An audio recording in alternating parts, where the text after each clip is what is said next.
Bismillahirrahmanirrahim. Assalamualaikum warahmatullahi wabarakatuh. Alhamdulillahirabbil alamin wa bihi nasta'in wa ala umurid dunya waddin wassalatu wassalamu ala sayyidina Muhammadin wa ala alihi wa sahbihi ajmain, amma ba'd. Alhamdulillah, pada kesempatan hari ini insyaallah kita akan memulai pelajaran akhlak. Dan kitab apa yang akan kita pakai? Yang kita pakai adalah kitab Ta'limul Muta'allim kalangan Syekh Az-Zarnuji. Dalam muqaddimahnya, Syekh Az-Zarnuji menceritakan bahwa latar belakang beliau menyusun atau mengarang kitab ini adalah karena keprihatinan beliau melihat banyak sekali thalibul ilm atau santri yang tidak berhasil dalam menuntut ilmu dan juga tidak bisa merasakan thamroh atau buah dari menuntut ilmu. Karena apa? Karena santri tersebut itu salah dalam memilih jalan. Karena apa? Karena metode yang mereka pakai, santri tersebut pakai itu kurang benar. Ada beberapa hal yang salah di sana. Maka di dalam kitab ini beliau menyebutkan berbagai macam bekal yang harus dipersiapkan dan selalu dibawa oleh para santri dalam menuntut ilmu. Sampai apa? Sampai pada tujuan mereka yang akan dicapai, yaitu meraih ilmu yang bermanfaat. Dan insyaallah yang pertama akan kita bahas adalah fasal pertama. Fasal pertama ini menjelaskan tentang mahiyah atau hakikat ilmu. Begitu juga membahas tentang fikih, ilmu fikih itu apa dan keutamaannya. Marilah kita mulai pelajaran hari ini, yaitu tentang akhlak pada kitab Ta'limul Muta'allim. Bismillahirrahmanirrahim. Qala musannifu rahimahumullahu ta'ala wa nafa'ana bihi wa bi ulumihi fid dharaini amin. Bismillahirrahmanirrahim. Rasulullah sallallahu alaihi wasallam bersabda, "Talabul ilmi fardhatun ala kulli muslimin wal muslimah." Jadi Rasulullah bersabda bahwa menuntut ilmu itu hukumnya wajib bagi setiap muslim laki-laki ataupun muslim perempuan. Semua orang terkena hukum kewajiban untuk menuntut ilmu. Nah, cuman sekarang dijelaskan bahwasannya tidak difardukan atas tiap-tiap orang yang beriman laki dan perempuan untuk menuntut segala macam ilmu. Karena apa? Karena tidak mungkin. Karena ilmu Allah itu wasi'. Ilmu Allah itu luas bagaikan lautan, sedangkan andaikan seluruh ilmu manusia itu dicampurkan, ilmu apapun itu yang ada di dunia ini, maka itu tidak lebih dari setetes air yang ada di lautan tersebut. Gak akan cukup air tersebut. Ilmu kita itu rendah dibanding dengan ilmu Allah. Makanya kita gak bisa menuntut segala macam ilmu. Tetapi apa yang diwajibkan di sini? Akan tetapi yang diwajibkan adalah mengetahui ilmu hal. Apa yang dimaksud dengan ilmu hal? Ilmu hal itu adalah ilmu yang menerangkan tentang usuluddin dan ilmu fikih. Kemudian dijelaskan Dikatakan juga seafdol-afdolnya ilmu adalah ilmu hal, yaitu ilmu usuluddin dan ilmu fikih. Dan seafdol-afdolnya amal adalah menjaga hal. Apa yang dimaksud dengan menjaga hal?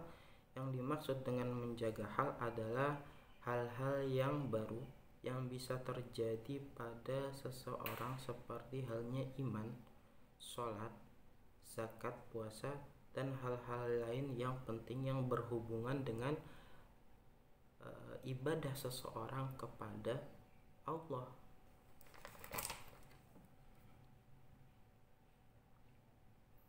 Jadi difardukan atas orang-orang muslim untuk menuntut ilmu yang menjadi kebutuhannya pada saat ini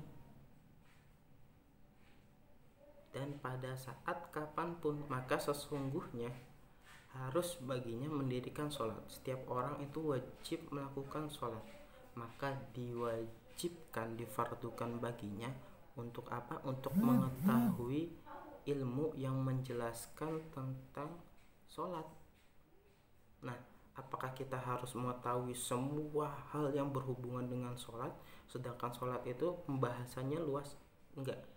Yang harus kita ketahui dalam sholat, ilmu dalam sholat adalah sesuatu atau sebatas ilmu yang dapat membuatnya untuk melaksanakan sholat fardu.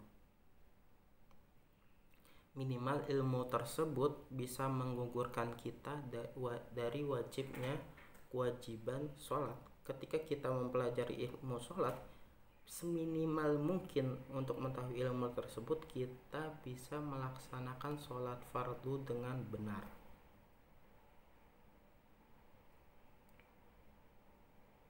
Dan wajib juga bagi seorang muslim untuk mempelajari ilmunya sesuatu yang dialami pada saat ini, sekiranya ilmu tersebut dapat mengantarkan yang wajib atau dapat menggugurkan kewajiban. Karena hal-hal yang dapat mengantarkan pada pelaksanakan kefarduan itu juga menjadi fardu, dan hal-hal yang dapat mengantarkan pada pelaksanakan kewajiban itu juga bisa menjadi wajib. Seperti ada kaidah fiqih yang menjelaskan la yatimul wajib illa bihi fahuwa wajib. Jadi sesuatu yang gak bisa menyempurnakan suatu kewajiban kecuali kita mengetahui sesuatu tersebut, maka hukumnya wajib. Seperti saya kasih contoh, ketika kita mempelajari ilmu sholat, maka kita juga wajib mempelajari ilmu tentang wudhu. Karena andaikan kita sholat tanpa wudhu, maka sholat kita tidak sah. Maka hukum mempelajari ilmu wudhu di sini juga menjadi wajib. Karena andaikan kita tidak berwudhu, maka sholat kita tidak akan sah. Begitu juga kita juga harus mengetahui ilmu puasa jika masuk bulan Ramadan, atau kita juga wajib mengetahui ilmu zakat jika kita sudah punya harta, dan juga kita wajib mempelajari ilmu haji jika telah wajib atasnya dengan syarat-syarat yang sudah dijelaskan dalam ilmu fiqih. Begitu juga dengan berdagang. Jika kita mau berdagang, maka kita wajib mengetahui atau mempelajari ilmu yang berhubungan tentang berdagang. Seperti di fikih itu ada kitabul buyu yang menjelaskan tentang jual beli. Nah, kita harus paham semua yang ada di kitabul buyu tersebut. Karena apa? Karena kita mau berdagang. Jadi harus mengetahui apa yang dibutuhkan pada saat ini.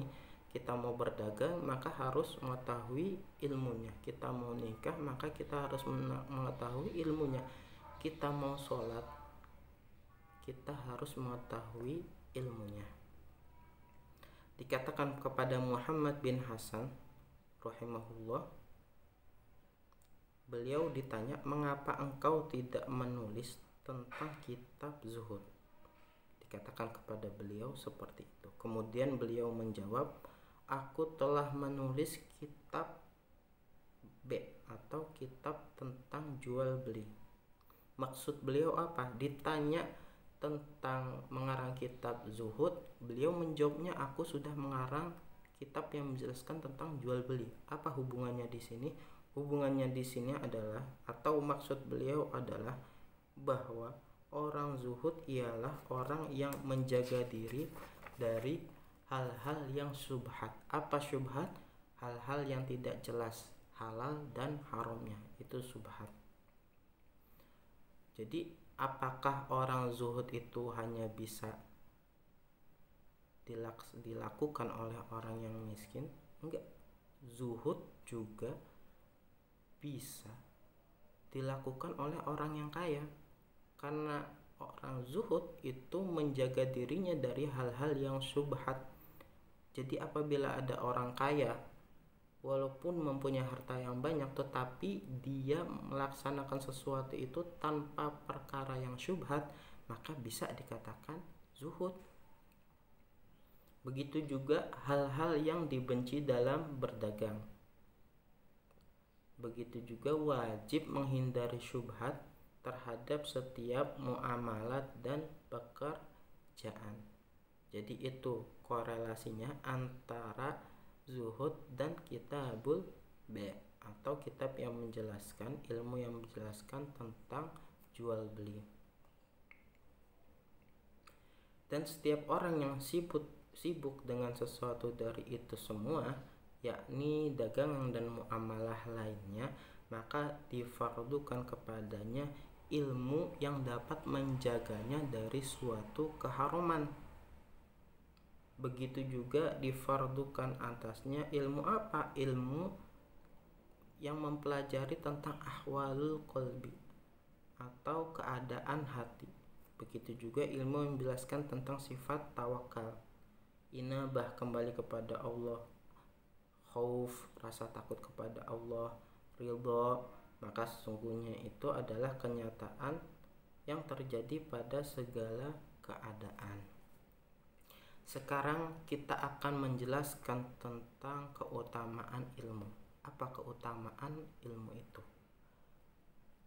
Syekh Az-Zarnuji di sini menjelaskan kemuliaan ilmu itu sudah jelas dan tidak samar bagi seseorang. Karena apa? Karena ilmu itu dikhususkan bagi manusia. Sebab semua sifat selain ilmu bisa dimiliki oleh manusia dan binatang. Seperti apa? Seperti sifat berani. Binatang ada yang berani, ada yang berani. Seperti sifat kuat, banyak binatang yang kuat. Seperti sifat baik, bahkan sebagian binatang itu juga mempunyai rasa kasih sayang dan lain sebagainya selain ilmu.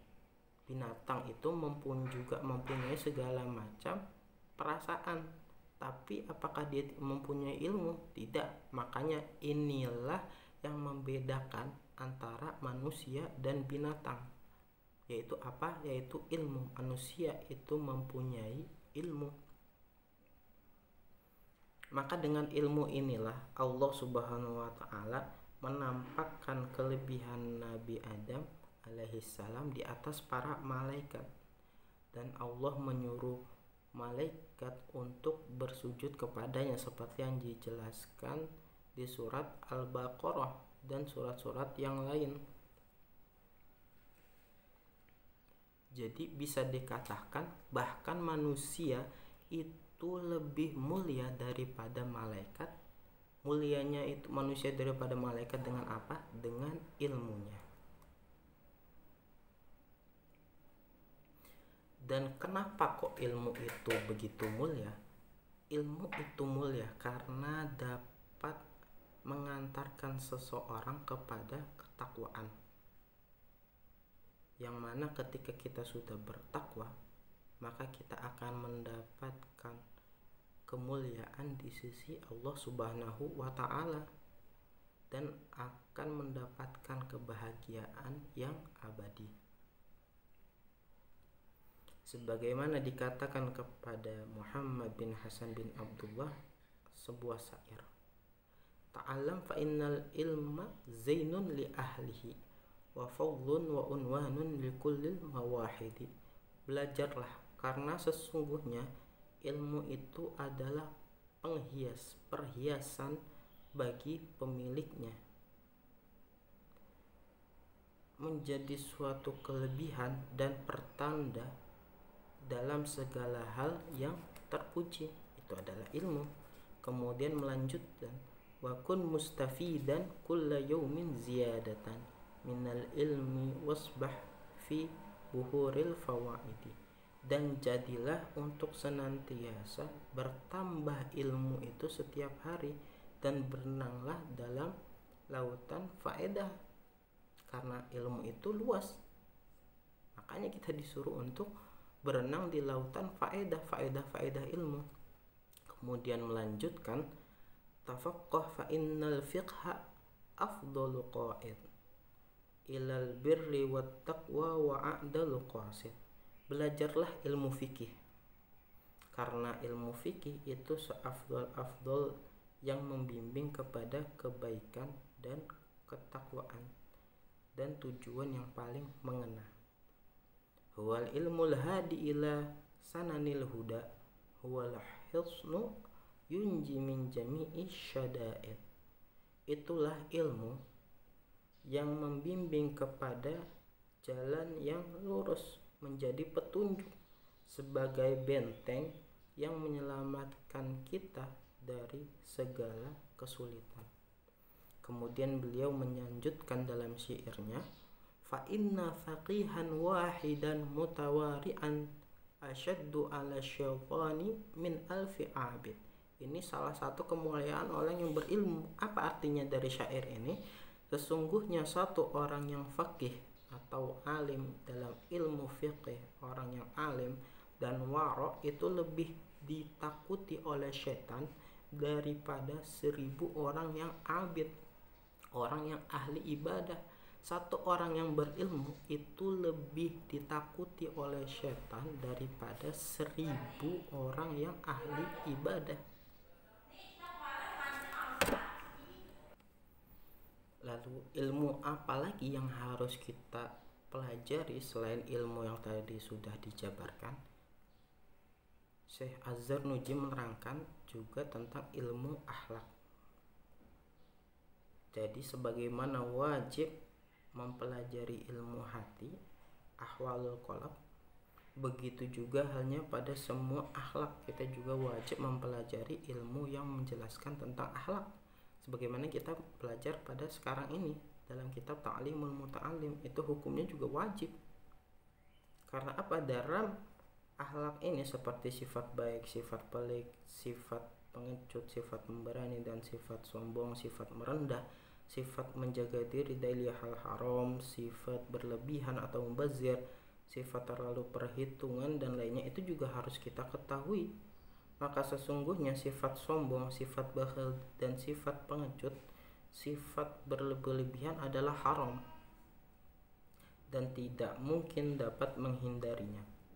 Kita nggak mungkin dapat menghindari hal-hal tersebut karena kita juga termasuk manusia yang lemah, yang diliputi oleh syahwat.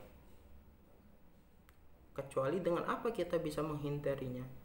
Kita menghindarinya dengan mengetahui kriteria sifat-sifat tersebut dan mengetahui cara menghilangkan sifat-sifat tercela tersebut dalam hati kita. Oleh karena itu orang Islam juga wajib mengetahui ilmu tentang akhlak. Sekarang setelah kita mempelajari ilmu yang wajib diketahui, ternyata ilmu juga ada yang hukumnya itu fardu kifayah. Apa fardu kifayah? Fardu kifayah itu selagi ada satu orang yang mengajarkan, maka di dalam balad atau desa atau kota tersebut gugur kewajibannya karena sudah diketahui ilmunya oleh satu orang tersebut. Kalau andaikan ada dalam satu balad itu tidak ada satu orang pun yang mengetahui ilmu tersebut, maka satu balad tersebut akan terkena dosa. Itu adalah penjelasan ilmu yang hukumnya fardu kifayah. Dan dijelaskan juga ilmu yang haram dipelajari. Adapun mempelajari amalan agama yang dikerjakan pada saat tertentu, amalannya itu dikerjakan pada saat tertentu, maka hukumnya itu fardu kifayah. Bila sebagian orang melaksanakannya, maka gugur dosa yang lainnya. Satu orang aja melaksanakan, maka kewajiban bagi yang lainnya itu gugur. Jika tidak ada orang yang melaksanakannya pada suatu negeri, maka mereka semua yang ada di negeri tersebut akan terkena dosa. Maka wajib bagi seorang imam atau penguasa untuk menyuruh mereka pada yang demikian itu untuk memaksa penduduk negeri itu melaksanakan atau mengetahui ilmu tersebut. Karena seandainya penguasa ini tidak memaksa dan tidak ada seorang pun yang mengetahui ilmu tersebut, maka semua yang ada di tempat tersebut akan terkena dosa.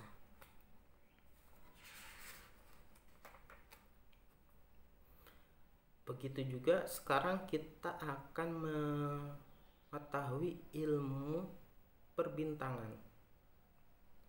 Ilmu perbintangan ini juga dikatakan ilmu yang haram untuk kita ketahui sebenarnya, kecuali dalam hal-hal tertentu. Kita lanjut. Adapun ilmu perbintangan itu laksana penyakit, maka mempelajarinya adalah haram. Mempelajari apa? Ilmu perbintangan. Karena ilmu itu berbahaya dan tidak ada manfaatnya ilmu perbintangan itu, dan lari dari qada dan qadar Allah. Itu hal yang tidak mungkin, lari dari qada dan qadar Allah. Ilmu perbintangan seperti apa? Ilmu mengetahui nasib. Oh, dari bintang ini nasib kita akan buruk, kalau menurut bintang ini nasib kita akan baik. Nah, itu ilmu perbintangan.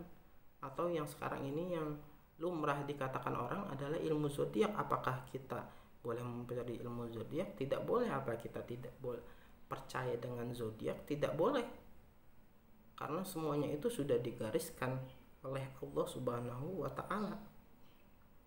Maka sepantasnya bagi kaum muslimin menyibukkan diri dalam segala waktunya untuk berzikir kepada Allah dan berdoa dan merendahkan diri di hadapan Allah, membaca Al-Quran, bersedekah yang dapat mencegah suatu bala, dan memohon kepada Allah agar diampuni segala keburukannya, meminta sehat walafiat dunia sampai akhirat agar Allah Subhanahu wa taala selalu melindunginya dari cobaan dan segala hal yang merugikan. Maka barang siapa yang diberi rizki atas doanya, maka tidak akan terhalang untuk dikabulkan. Dan ketika bala sudah ditakdirkan untuk menimpanya, maka bala tersebut pasti mengenainya. Hanya saja ketika Allah menurunkan bala kepadanya, Allah akan memudahkannya kepada cobaan tersebut. Jika kita banyak-banyak berdoa, maka Allah akan memudahkan. Ketika Allah menurunkan cobaan, maka Allah akan menguatkan hati kita. Maka kita ketika dikuatkan oleh Allah hatinya, akan apa? Akan bisa melalui cobaan tersebut. Dan Allah juga akan memberi kesabaran dengan berkat doa tersebut. Ya Allah, kecuali kalau mempelajari ilmu perbintangan, andaikan kita hanya mempelajari ilmu perbintangan untuk sekedar mengetahui arah kiblat dan waktu sholat, yaitu dalam ilmu falak, maka boleh yang demikian itu. Kalau kita mempelajari ilmu perbintangan hanya untuk mengetahui waktu sholat dan arah kiblat, maka kita boleh mempelajarinya seperti yang ada di ilmu falak, karena ini juga sesuatu yang penting. Jadi kita tahu kapan waktu sholat, kapan di mana kita itu harus menghadap kiblat. Nah, sekarang setelah ilmu perbintangan, kita akan masuk kepada pembahasan ilmu pengobatan. Bagaimana hukumnya dari ilmu pengobatan.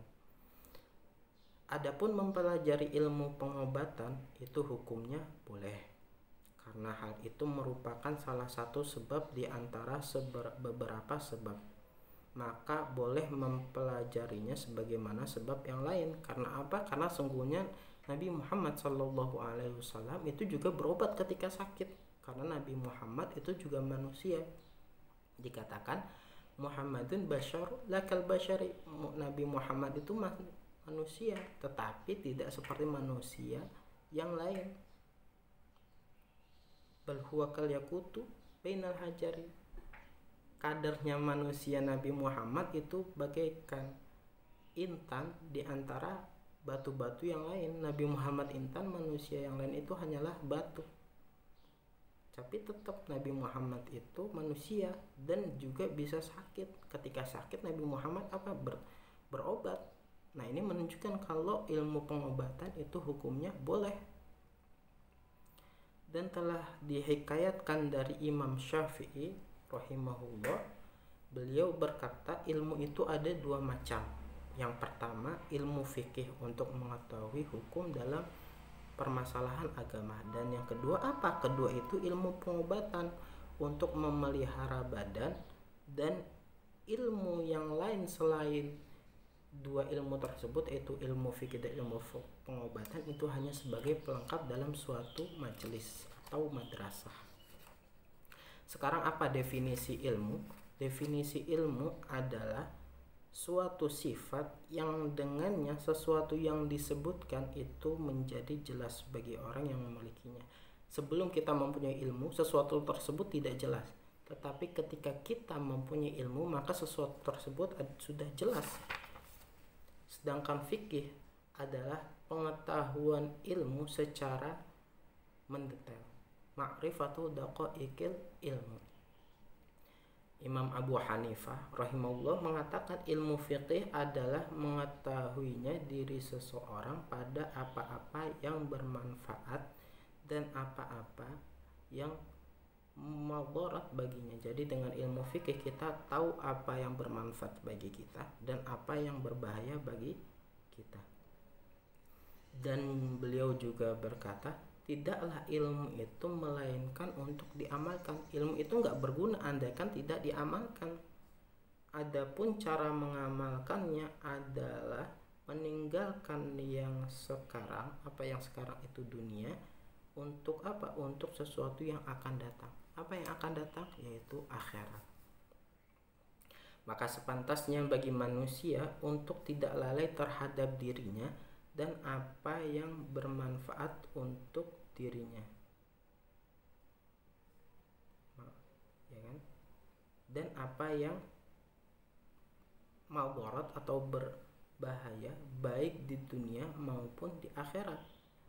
Maka hendaklah mengupayakan apa yang bermanfaat untuk dirinya, yaitu mencari sesuatu yang manfaat bagi dirinya dan menjauhi apa yang berbahaya bagi dirinya.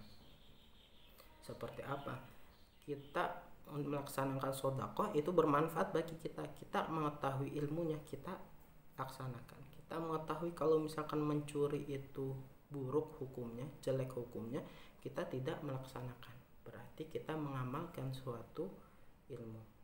Karena apa? Kita tahu yang bermanfaat dan kita laksanakan, dan kita tahu yang buruk dan tidak kita laksanakan. Agar akal dan ilmunya tidak menghujah atas dirinya, tidak menghakimi dirinya di hari kiamat. Seperti apa? Andaikan kita punya ilmu terus kita tidak mengamalkannya, tidak mempraktekkannya, kita tahu ilmu itu sholat itu wajib, kita nggak melaksanakannya, maka pada hari kiamat ilmu itu akan menuntut kita. Ilmu itu akan berkata kepada kita, kenapa kamu tidak melaksanakan sholat sedangkan kamu mengetahui hukum sholat tersebut? Kenapa kamu tidak melaksanakan puasa, zakat, dan haji padahal semua itu wajib bagimu? Ilmu itu akan menghukumi kita dan niscaya akan menambah siksa kita yang ada di neraka. maka kita harus berlindung kepada Allah dari murka dan siksanya dengan memohon ampun dan mengamalkan ilmu yang kita pelajari. Demikian adalah fasal yang pertama yang menerangkan tentang mahiyatul ilm atau hakikat dari ilmu, begitu juga dengan fikih dan keutamaannya. Saya kira sekian dari saya. Insya Allah pada selanjutnya pertemuan yang akan datang kita akan membahas tentang niat ketika belajar, insya Allah ta'ala. Sekian dari saya, kurang lebihnya mohon maaf. Wassalamualaikum warahmatullahi wabarakatuh.